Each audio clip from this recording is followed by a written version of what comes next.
I'll start it off. Congratulations to Loyola. They're having a terrific season. Play extremely hard. Guys really commit to playing with one another on both ends of the floor. Job well done for them today. Disappointed for our group, especially coming off of a week where you have an opportunity to prepare. Felt like our guys did a nice job of coming into the game being ready.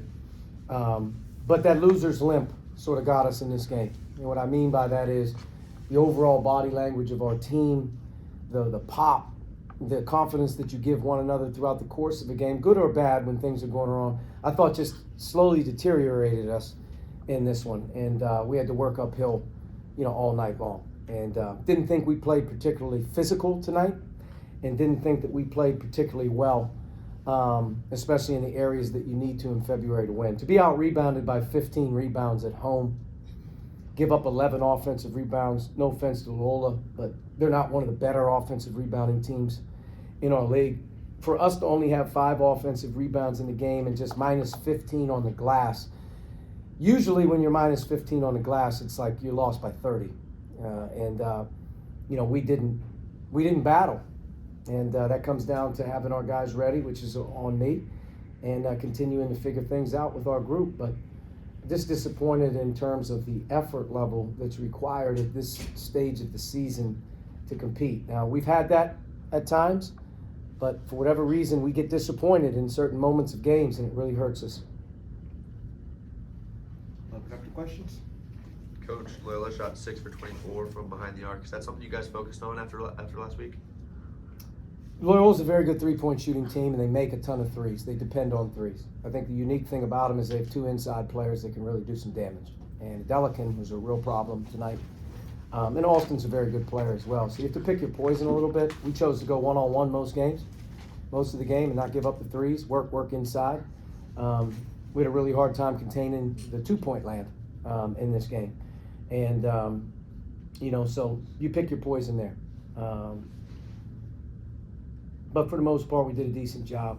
Only turning the ball over 8 times was a big deal for us. Lack of ability level to convert at the foul line in the second half really hurt.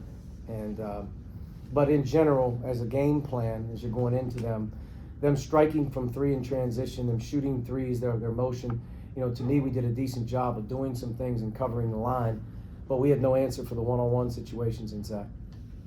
Actually, the rebounding just post defense, or just not that gang, mentality? I'd say more gang mentality. You just didn't see guys ferocious going after it, guards going and getting it with 2. I think there were some possessions in the first half we actually saw, Loyola jump 4 or 5 times before one player on our team actually left the floor. And we're a soft defensive team. It's not a secret. Defensive rebounding in general has been a challenge, but we didn't get after it on the glass tonight. And you just look at the physicality on the offensive rebounding from our standpoint and just watch us, on the offensive glass. I mean, Philip Alston had 6 offensive rebounds for his team. We had 5.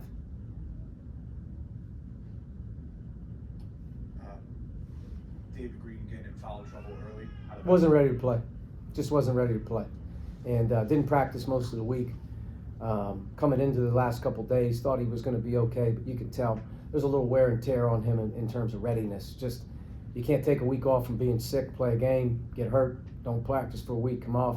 Very rusty, and maybe we need to give him a little bit of more time off. But in general, Dave didn't get much done tonight, but I don't necessarily know if it's a byproduct of his mind as much as it is. He's just had a really tough 2 weeks. He's probably practiced 2 times in the last 2 weeks and just played in the game. So, but we didn't really have Dave today. He wasn't very impactful. Coach, we saw Jaden go down at the top of the key and then eventually come off and go into the tunnel. Anywhere on what happened there? House? Yes, House, yes, sir. I didn't realize that he walked off or did anything. He was in the locker room, finished the game. I'm assuming he's fine. If there's not, I'll hear about it later. But I don't think there's anything there. Coach, with David limited, how big was it for you to see that kind of performance from Brandon Weston? I'm proud of Brandon. As much as anything that goes on, and winning and losing, you love to see guys grow up. And Brandon, without a doubt, unquestionably, has become our team and our locker room leader. He's about the right things, and He's trying really, really hard to do the right things, say the right things, be about the right things. And usually when you're immersed in doing that, things sort of go your way. And in his case, he's added a significant boost for our basketball team. He's trying to play hard. And, he's playing extended minutes right now, and he's showing that, quite frankly, he's one of the better players that we have. But I'm proud of Brandon. He's got a great attitude, and we're going to need him to kind of continue to stay that way. Coach, you seemed like the first 8 minutes of the game, you guys had the lead, things were going well. When did it turn for you guys? Dave's foul trouble really hurt us because we don't play as well offensively when we have to kind of go smaller. And I thought we got really stagnant. We took bad shots, which led to some transition for them. And I thought defensively they picked on our ball screen coverage a few times. But, all in all, our offense in the first half only turning it over 2 times, I think we would have taken that. We just didn't get clean looks. No free throw attempts for about 35 minutes in the game. That's hard on us. We depend on getting to the basket. I thought Loyola did an unbelievable job, though, of containing the ball. Our guys had a really hard time in the first half of getting sprung off a ball screen and getting in there. Any type of a play from a physical standpoint, perimeter on perimeter, make the play. We couldn't get by them. And I think that's credit to them and their team, why they're winning. They're very, very tough-minded defensively. We could not play with any strength on offense in the first half, and it turned into a jump shooting contest. But only turning it over 2 times, that was a positive, kind of being in the game. Second half, in the first 4 minutes, I think we had 3 straight turnovers in a row after scoring the first couple baskets of the second half. That deflated us. So, part of it is good defense by Loyola. They are a very good defensive team, and part of it is our inability offensively to be strong and execute and do some things. We had our moments in the game, but I don't think anybody in this room or myself would say, boy, we were right there. We just didn't have that, that energy level that you need at this time of year. And, part of it is probably, at the end of the day, I thought Loyola made it difficult on us. They really did. They're a good team. They're 11-2 in conference. It's got to be about their 4th or 5th, maybe 6th road win in conference. And they have a great identity to their crew. They're older, they're strong, physical, and they were definitely the team that sort of imposed their will in this one today. Coach, you're right back here on Wednesday against another high team in the conference against Richmond. I mean, what are the steps you have to take to get your guys ready for that?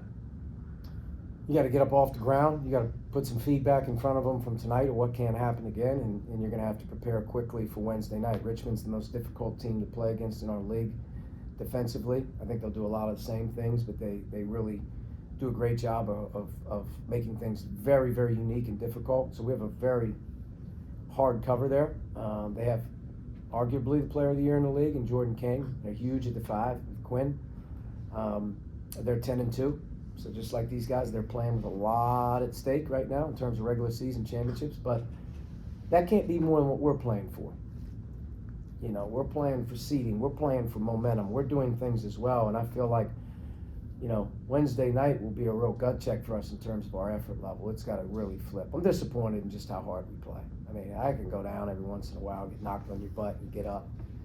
But there's not a lot, in my opinion, I feel real good about in terms of the performance. You could go 0 for 20, miss every free throw, play hard as hell, and have your fans at the end of the day say, they played hard, they just weren't very good in certain areas. They're not saying that. And got to find a way to make that a little bit better here as we get into this week. But long way to go. We're down the back stretch here with 6 games, and we're going to play about 4 or 5 of them in about 14 days. So we got to get back up off the ground and kind of figure some things out. Any final questions? All good there? All right, Thanks. folks. Yep. Thanks, Coach. Thanks, Coach. See you guys.